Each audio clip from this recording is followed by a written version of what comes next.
पाकिस्तान का 15 रुकनी squad announce हो गया है जनाबे वाला, और यही स्क्वाड न्यूजीलैंड और इंग्लैंड के अगेंस्ट भी खेलेगा। तो सबसे पहले तो मैं ये कहना चाहूँगा कि ये शायद पाकिस्तान की तारीख़ में पहली दफ़ा हुआ है कि पूरे मुल्क में एक भी ऐसा बंदा अभी तक एटलीस्ट मुझे तो नहीं मिला जो कि ये कह रहा हो कि यार बड़ा अच्छा स्क्वाड है और I am completely agree with the player selected. ऐसे स्टेटमेंट हमें, मतलब जब भी स्क्वाड सेलेक्ट होता है किसी मेन इवेंट के लिए तो जाहिर है कुछ लोग एग्री करते हैं, कुछ डिसएग्री करते हैं, कुछ को प्लेयर्स के ऊपर कुछ सिलेक्टेड प्लेयर्स के ऊपर शकूक व शुबात होते हैं, जबकि कुछ अपने मनपसंद प्लेयर्स को स्क्वाड में ना देख के अपनी नाराज़गी का इजहार करते हैं। लेकिन इस दफ़ा जो स्क्वाड अनाउंस हुआ है, मेरे ख़्याल में पाकिस्तान की तारीख़ में पहली दफ़ा ऐसा हुआ है कि शायद कोई एक बंदा भी ऐसा नहीं है जो इस चीज़ को सपोर्ट कर रहा हो या ये कह रहा हो कि यार बड़ा अच्छा स्क्वाड है और यही बेस्ट स्क्वाड बन सकता था। तो जनाबे वाला, सबसे पहले तो स्क्वाड आप सब लोगों ने देख लिया होगा, यहाँ आप लोगों को नज़र भी आ रहा होगा।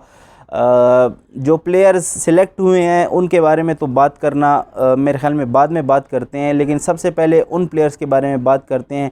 जो कि ऑन द रेडार थे, जिनकी सिलेक्शन पॉसिबल थी, हो सकती थी, और जिनके ऊपर बहस व मुबाहिसा जारी था, लेकिन उन्होंने जगह नहीं बनाई। सबसे पहले सरफराज अहमद ओडीआई स्क्वाड से ड्रॉप हुए। हारिस को हमने एज़ ओडीआई विकेट कीपर के बैकअप के तौर पे रखा और सबको यही लग रहा था कि शायद सरफराज अहमद T20 स्क्वाड में अब जगह बनाएंगे, लेकिन आज़म ख़ान को सरप्राइजिंगली प्रेफर किया गया as wicket keeper, as second wicket keeper Rizwan के बाद, और सरफराज अहमद की कर दी गई है,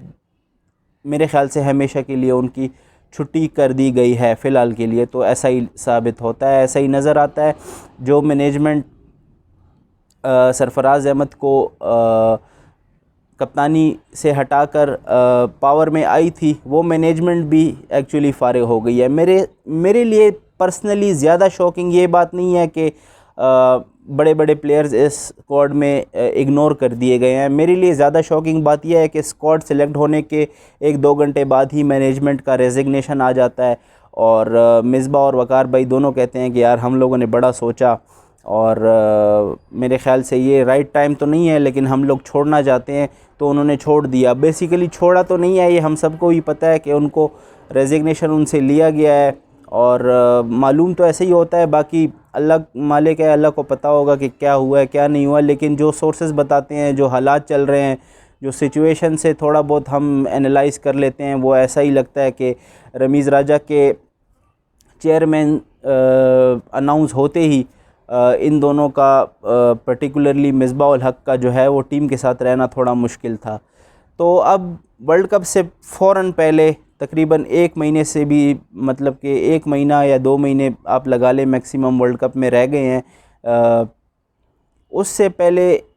पाकिस्तान की पूरी मैनेजमेंट चेंज हो जाना, ये मेरे लिए बहुत ज़्यादा शॉकिंग है। ये मेरे लिए इससे ज़्यादा शॉकिंग है कि वहाब रियाज़ नहीं पिक हुए, आमिर नहीं पिक हुए और शुएब मलिक नहीं पिक हुए, क्योंकि ये वो 3 प्लेयर हैं जिनके बारे में बहुत ज़्यादा बात की जा रही है कि यार ये होने चाहिए थे वर्ल्ड कप के स्क्वाड में। लेकिन ऑनेस्टली मुझे इस चीज़ का ज़्यादा दुख नहीं है। हाँ, वहाब रियाज़ के लिए मेरा थोड़ा सा सॉफ्ट कॉर्नर है, क्योंकि वो बैटिंग भी कर लेता है, कमाल का फील्डर है और एक फ़ाइटर है और बहुत ज़्यादा एक्सपीरियंस है T20 फॉर्मेट का। यूएई के कंडीशंस में अच्छा साबित हो सकता था वो आपके लिए, लेकिन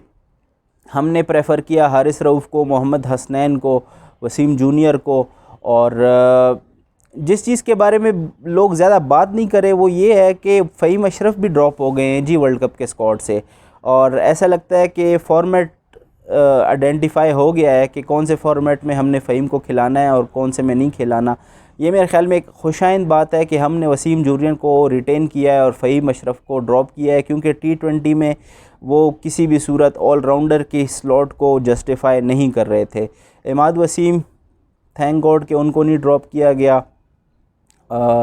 लेकिन जो सबसे ज़्यादा जो क्रिटिसिज्म हो रहा है वो 2 बंदों के ऊपर हो रहा है इस वक्त, और वो इसलिए हो रहा है क्योंकि वो 2 बंदे ऐसे स्लॉट्स के ऊपर खेलते हैं जहाँ पे हमें बहुत ज़्यादा प्रॉब्लम्स आ रही थी रिसेंटली, अभी भी हैं, और वो एक ऐसा 5 नंबर और 6 नंबर एक ऐसी जगह है जहाँ पे आपको मैच फिनिश करना होता है, अपनी टीम को एक अच्छा टोटल देना होता है, नीचे से आके तेज़ हिटिंग करनी होती है। तो वहाँ पे जी हम लोगों ने ट्रस्ट किया है वंस अगेन आसिफ अली को और खुशदिल शाह को। अब 29 T20 मैच खेलने के बाद 16 की एवरेज रखने के बाद आसिफ अली को अगर आपने साउथ अफ्रीका के टूर के बाद बाहर कर दिया था, तो फिर अचानक से उसको वर्ल्ड कप में लेके आने का क्या मकसद है?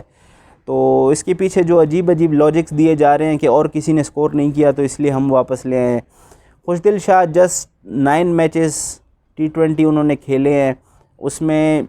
कोई खातिर खाक परफॉर्मेंस तो वो नहीं दिखा सके, लेकिन ये T20 मैचेस जो उन्होंने खेले हैं ये कोई ज़्यादा टफ़र अपोजिशंस के ख़िलाफ़ भी नहीं खेले, तो कुछ कहा नहीं जा सकता उनके बारे में।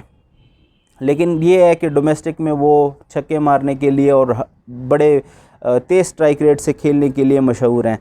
तो खुशदिल शाह भी इन हो गए हैं जी। शाहनवाज़ दानी, फ़खर जमान और उस्मान कादिर को हमने रिज़र्व्स में रखा है, जो कि ट्रैवलिंग रिज़र्व्स होंगे, टीम के साथ ट्रैवल ज़रूर करेंगे, लेकिन किसी प्लेयर के इंजर्ड होने की सूरत में या कुछ और मसला होने की सूरत में ये प्लेइंग 11 में आ सकते हैं। तो आप लोगों ने कमेंट्स के अंदर मुझे लाजमी बताना है कि आपका स्क्वाड के बारे में क्या ख़्याल है, क्योंकि बहुत ज़्यादा सवालात उठाए जा रहे हैं और पर्सनली मुझे भी कुछ ज़्यादा मज़ा नहीं आया स्क्वाड देख के, लेकिन स्टिल होप करते हैं कि शोएब मकसूद, मोहम्मद हफीज़, बाबर और रिजवान, ये हमारा जो टॉप 4 है ये संभाल लेंगे। बाकी नीचे जो आज़म ख़ान, आसिफ अली और खुशदिल शाह, शादाब, इमाद, इनको ज़्यादा कुछ हम ज़्यादा काम इनके लिए नहीं छोड़ेंगे। तो अगर हमारे टॉप 3 स्कोर करते हैं तो मुझे लगता है कि हम अच्छे रिज़ल्ट्स इस वर्ल्ड कप में लेके आ सकते हैं। And I will be really disappointed अगर पाकिस्तान टीम सेमीफ़ाइनल तक रसाई नहीं हासिल करती, क्योंकि यूएई वो कंडीशंस हैं यूएई के अंदर जहाँ पे हम लोगों ने 10 साल तक क्रिकेट खेली है और बहुत सारी टफ़र ओपोजिशंस को हमने T20 में शिकस्त भी दी है, सीरीज़ भी अच्छी खासी हम वहाँ पे जीत चुके हैं। तो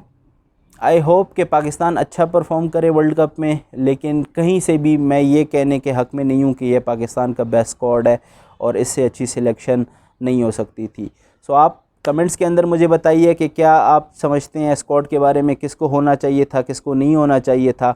और ओवरऑल